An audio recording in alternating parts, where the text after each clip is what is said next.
Assalamualaikum warahmatullahi wabarakatuh. Kali ini kita akan membahas Intan Pariwara kelas 10 bagian penilaian akhir tahun part 2 nomor 16 sampai dengan nomor 30. Mari kita simak bersama-sama. Nomor 16 diketahui energi yang terdapat pada produsen sebesar 10.000 kalori. Jika efisiensi energi saat berpindah tingkat trofik sebesar 10%, energi yang terdapat pada tingkat trofik 3 adalah jadi perpindahan energi dalam suatu ekosistem terdiri dari tingkat trofik 1, 2, 3, dan seterusnya. Nah, energi yang mengalami perpindahan dari satu organisme ke organisme lain itu hanya sekitar 10%. Jadi apabila energi yang terdapat pada produsen atau trofik 1 itu sebesar 10.000 kalori, maka energi yang berpindah ke tingkat trofik 2 itu hanya 1.000 kalori. Jadi berkurang ya. Oke, kemudian selanjutnya energi yang berpindah ke tingkat trofik 3 tinggal 100 kalori.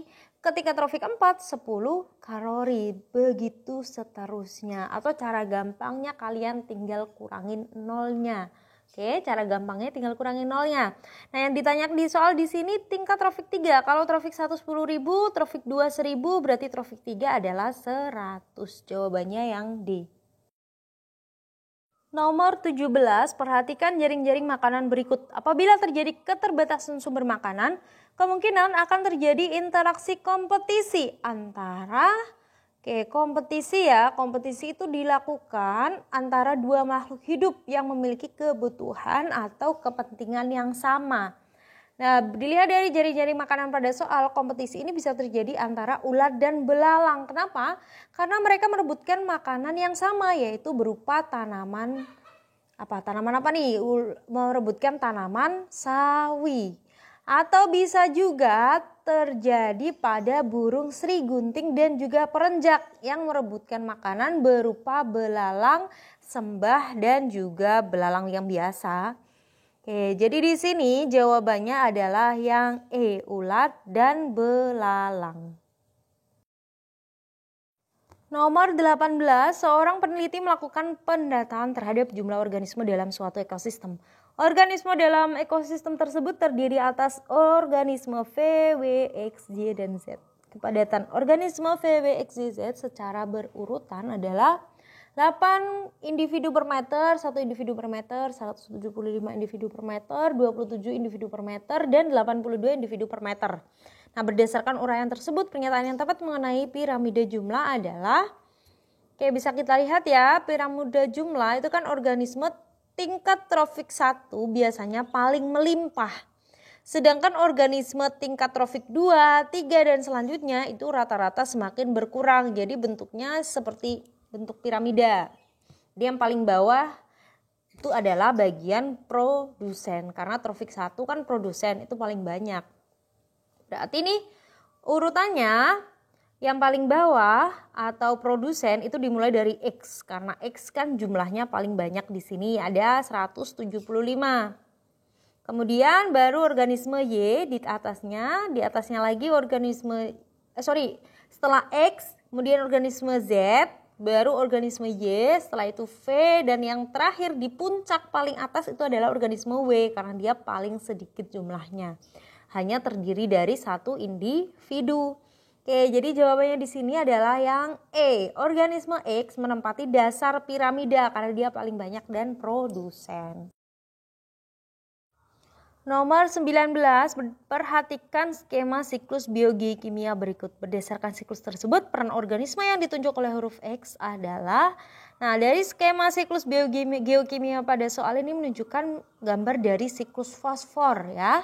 Siklus fosfor. Nah, siklus fosfor, sumber fosfor terbesar itu kan berasal dari batuan dan juga endapan sisa-sisa makhluk hidup.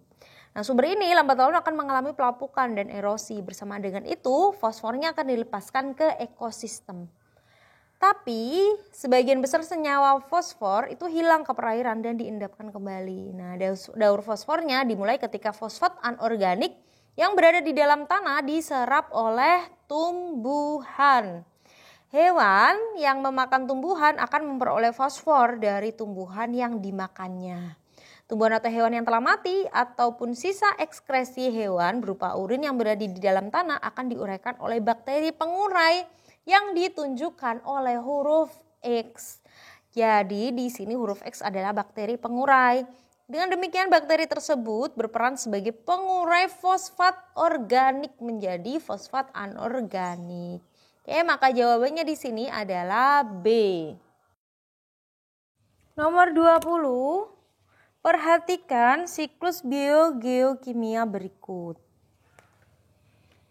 Pernyataan yang tepat mengenai siklus biogeokimia tersebut adalah, jadi skema siklus biogeokimia pada soal nomor 20 ini menunjukkan siklus dari nitrogen. Nah, sebagian besar unsur nitrogen di atmosfer itu kan terdapat dalam bentuk nitrogen bebas, jadi N2 itu banyak sekali di udara. Nah, beberapa organisme ada nih yang bisa mengikat nitrogen bebas di udara secara langsung, misalnya contohnya rhizobium. Nah, yang rhizobium ini hidupnya ada di akar tanaman Leguminosae atau tanaman polong-polongan. Nah, proses pengikatan nitrogen oleh rhizobium disebut dengan fiksasi nitrogen. Jadi si rhizobium akan langsung mengikat nitrogen atau N2 yang bebas di udara. Nah, prosesnya ini disebut dengan fiksasi yang ditunjukkan pada huruf X. Oke? Jadi di sini jawabannya adalah yang A. Nomor 21, perhatikan grafik berikut. Pada kurva tersebut daya dukung lingkungan ditunjukkan oleh huruf. Nah, di kurva ini menunjukkan daya dukung lingkungan ditunjukkan di bagian huruf B.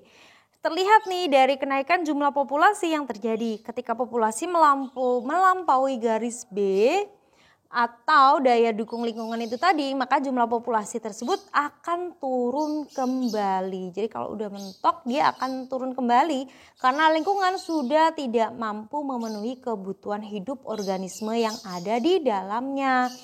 Namun ketika jumlah populasi berada di bawah garis B akan terjadi kenaikan populasi lagi karena lingkungan masih mampu memenuhi kebutuhan hidup organisme yang ada di dalamnya.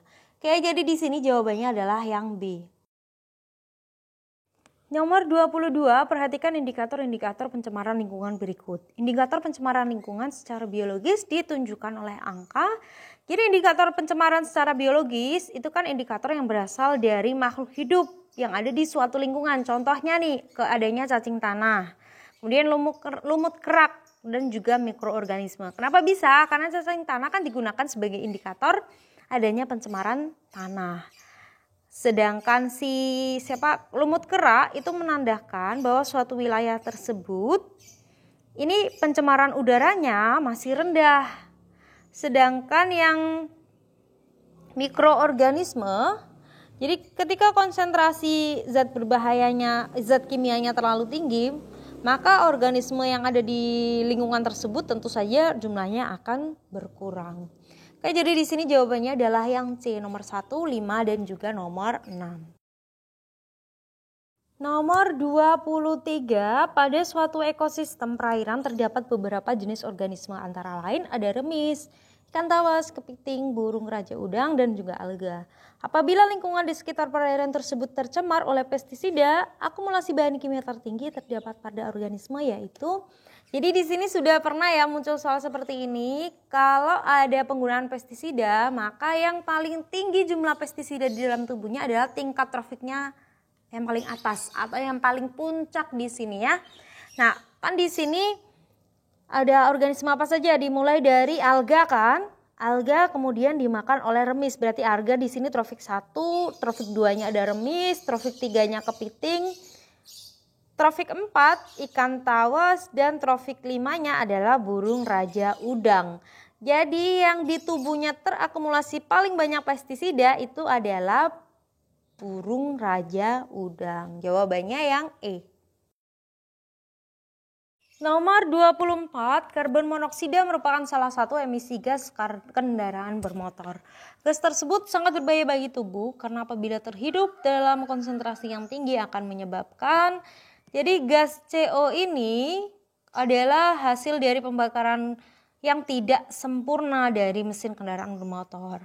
Jika masuk ke dalam tubuh ya atau masuk ke dalam aliran darah manusia bisa mengakibatkan gangguan kesehatan. Kenapa? Karena gas karbon monoksida ini akan menghalangi pengikatan oksigen oleh hemoglobin. Jadi hemoglobin yang seharusnya mengikat oksigen itu justru dia lebih suka mengikat karbon monoksida. Akibatnya apa? Tubuh akan kekurangan oksigen. Jadi di sini jawabannya adalah yang C. Nomor 25, kebutuhan tempat tinggal makin meningkat seiring dengan bertambahnya jumlah penduduk. Untuk memenuhi kebutuhan tersebut, terjadi alih fungsi lahan untuk dijadikan tempat tinggal melalui pembabatan hutan.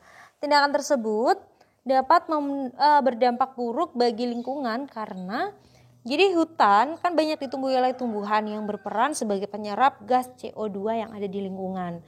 Jika gas tersebut digunakan tumbuhan sebagai bahan baku untuk melangsungkan fotosintesis. Selain itu hutan juga berperan sebagai daerah resapan air karena akar-akar pada tumbuhan itu juga bisa menambat air atau menyerap air. Oleh karena itu saat hujan turun, akar tumbuhan ini dapat menahan aliran air sehingga mencegah terjadinya banjir dan juga erosi tanah. Jadi jawabannya di sini adalah yang A. Hilangnya daerah resapan air dan meningkatnya gas CO2 di udara. Nomor 26, fitoplankton berperan sebagai produsen bagi kehidupan di dasar sungai. Namun pesatnya tumbuhan gulma air seperti enceng gondok di permukaan sungai menyebabkan penetrasi cahaya matahari tidak dapat mencapai dasar sungai. Akibatnya fitoplankton tidak dapat melangsungkan proses fotosintesis sehingga perannya sebagai produsen menjadi terganggu. Usaha yang bisa dilakukan untuk mengatasi permasalahan tersebut adalah ingat ya, penggunaan pupuk anorganik secara berlebihan itu bisa mencemari lingkungan. Kenapa? Karena kandungan fosfat di dalam pupuk itu memperkaya unsur hara yang ada di perairan. Akibatnya apa? Bisa memicu pertumbuhan tumbuhan gulma air seperti enceng gondok. Jadi enceng gondoknya tiba-tiba langsung banyak gitu atau disebut dengan proses eutrofikasi. Jadi meledaknya populasi tumbuhan air. Nah, ketika tumbuhan airnya terlalu padat, enceng gondoknya terlalu padat, maka cahaya matahari tidak bisa masuk ke dalam dasar air. Padahal cahaya matahari ini dibutuhkan untuk proses fotosintesis fitoplankton ataupun alga. Jadi fitoplankton di sini untuk fotosintesis kan butuh cahaya dan mereka juga akan menghasilkan oksigen. Oksigennya digunakan oleh biota air lainnya seperti ikan atau udang dan lain sebagainya. Jadi di sini untuk mengurangi efek dari si enceng gondoknya yang tumbuh pesat ini bisa dilakukan dengan cara mengurangi penggunaan pupuk anorganik. Maka jawabannya adalah yang C.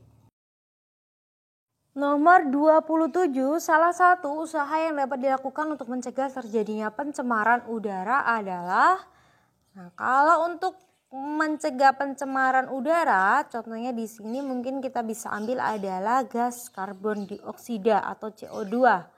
Polutan CO2 ini berasal dari proses pembakaran. Terutama ada di bagian kendaraan bermotor. Usaha yang bisa dilakukan apa? Dengan melakukan penanaman pohon di sepanjang jalan. Jadi pohonnya ini berguna untuk menyerap kadar CO2 yang dihasilkan oleh kendaraan bermotor. Jawabannya di sini adalah yang C.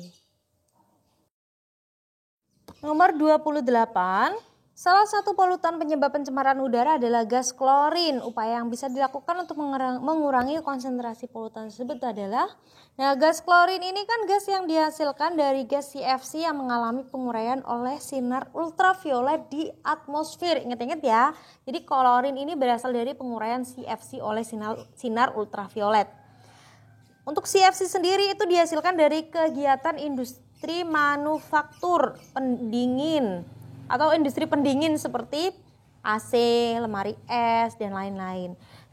Tentu saja gimana nih caranya untuk mengurangi konsentrasinya di udara? Maka bisa dilakukan dengan membatasi penggunaan pendingin ruangan dan dapat juga dengan mengurangi penggunaan jumlah emisi gas CFC di atmosfer. Oke, jawabannya adalah yang A. Nomor 29, perhatikan beberapa jenis kegiatan berikut. Jenis kegiatan yang menerapkan prinsip replace dan recycle. Oke, kita cari ya. Replace berarti mengganti, recycle mendaur ulang. Nah, ini yang termasuk replace itu adalah yang nomor 1.